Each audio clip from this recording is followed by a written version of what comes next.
Hi guys, today is our day 9 and welcome to PianoBuffs 24 Days Scales Challenge. Today we are about to tackle E major. You can see that we are already adding F sharp, C sharp, G sharp, D sharp.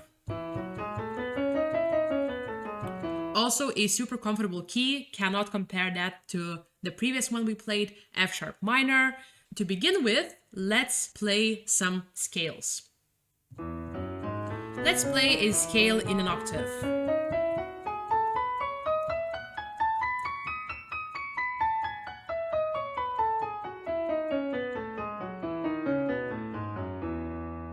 Remember that you can always stop the video, slow it down, make it comfortable for yourself. So maybe you even want to start by just playing it in one octave. This is about your practice session. So I'm practicing maybe a tiny bit faster, but you can always choose a comfortable tempo for you. So today I really wanted to play this scale in the interval of 10th, which is like this. So this is a third, and then we add the octave.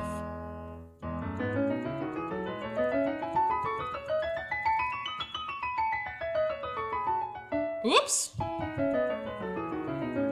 Nobody's perfect. One more time. Okay, let's add the dynamics.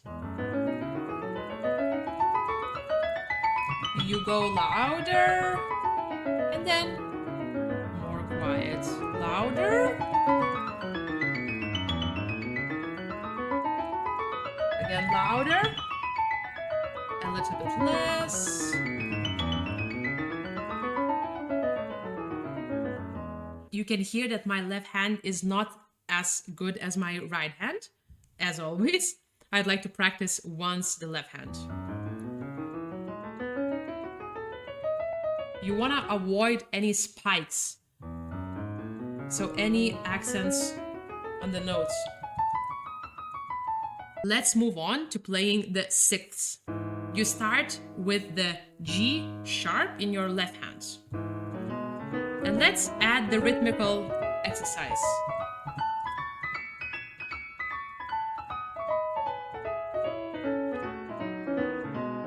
So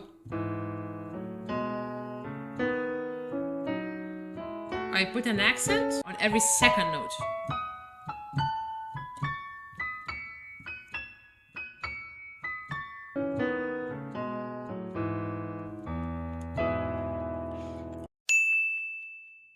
Chromatic scales are more or less the same from all the keys, so it doesn't really matter where you start, and this is why we will start simply using a major third from C. When playing chromatic scale in double thirds, the most important thing is you need to know from what fingers you are starting. So this is pretty straightforward, very simple, and we are playing a major third, because you can also play a chromatic scale in double thirds by using a minor third. So this is major third because we are playing E major. Next thing you have to do is to figure out where will you put your fifth finger. In this case, you will put your fifth finger in the right hand on F and on A sharp, and then in the left hand on the F sharp and B. Okay, so let's do this using separate hands.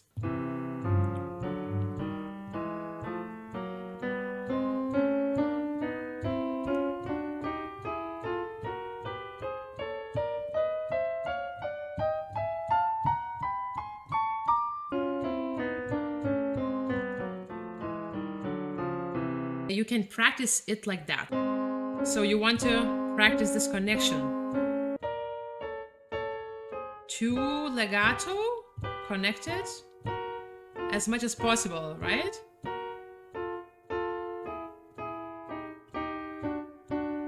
So now let's see what happens with the right hand.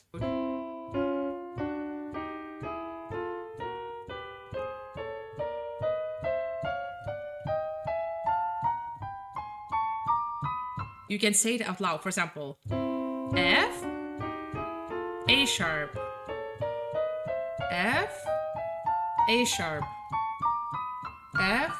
And the difficulty is, of course, trying to play both hands. Let's do it very slowly. So we start the same, both hands. Oh, this is comfortable because it's actually the same, both hands, almost the same, like a mirror effect.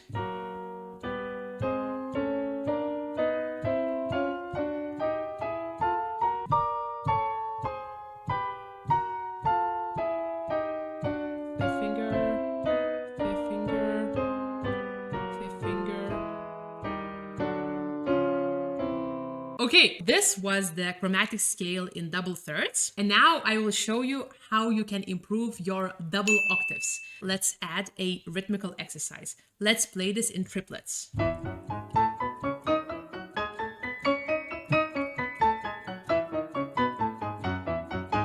Let's split.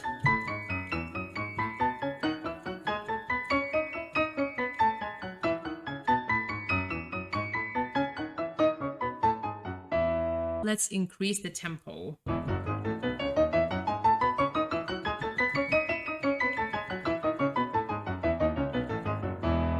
This is a very exciting exercise if you want to learn how to bounce. Please just don't play with your hands locked. So you don't want to play like... This is already very uncomfortable. The hands are tense. So you always want to have your wrists quite free.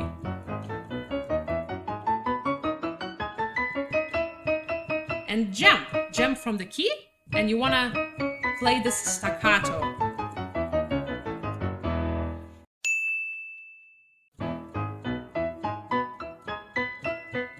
Woo! A lot of missed notes.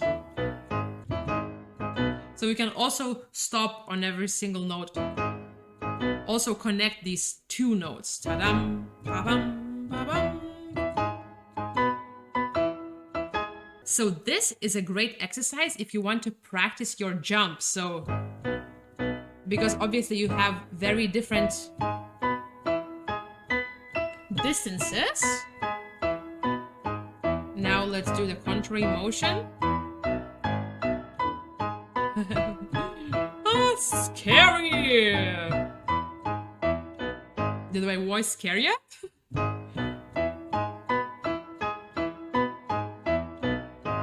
A few moments later. You can always practice the outer voices.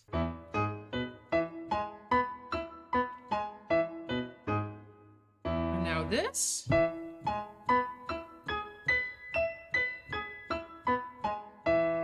And now I would like to show you how I practice chords. You can always first play it smaller to locate where it is. Then you can expand it.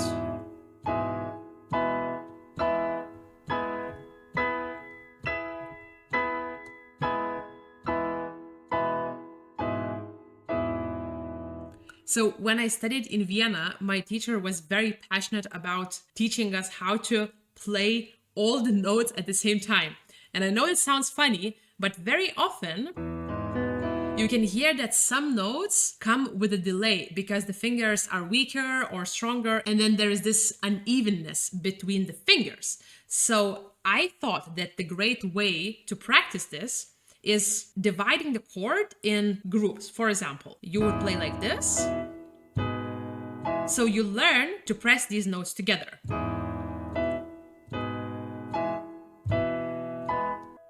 Normally, probably the third finger in the left hand will come sooner, faster, and then the fifth finger will be later. And then this will cause sounding the chord as if it is not together, as if all the fingers are not together.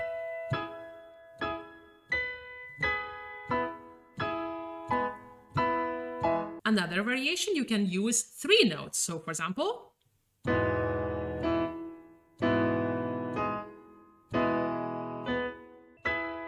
and the same 3 notes, 3 notes, 3 notes. Okay. You already saw me play many times this variation.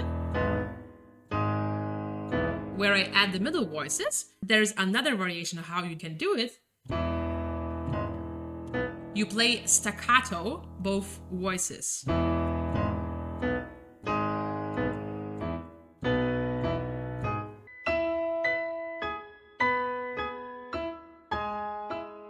And to make it fun, let's make this a jazz chord. Let's make this E major 7th.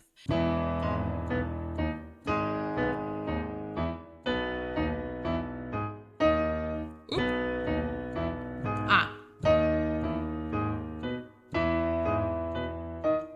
This is probably a little bit too big of a stretch.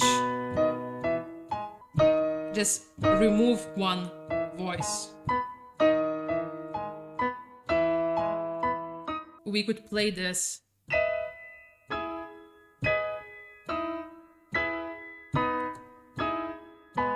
a lot of piano playing is about learning the positions. Once you learn the position, your muscle memory remembers it, and then it helps you to play with bigger accuracy. So this was a beautiful key of E major, and tomorrow we will be moving on to playing the parallel of E major, which is C sharp minor. Thank you so much for joining me today. I hope you're enjoying these videos. I love playing scales. I love that I can recover this with you. If you are enjoying what we do and you like PianoBuffs, please consider joining our Patreon, where we share our monthly updates. You can join our Patreon for free as a free member. And of course, you can always listen to my podcast, Open Arted, where I talk about arts, piano, and many other stuff relating culture. So thank you so much for joining me today, and I'll see you tomorrow.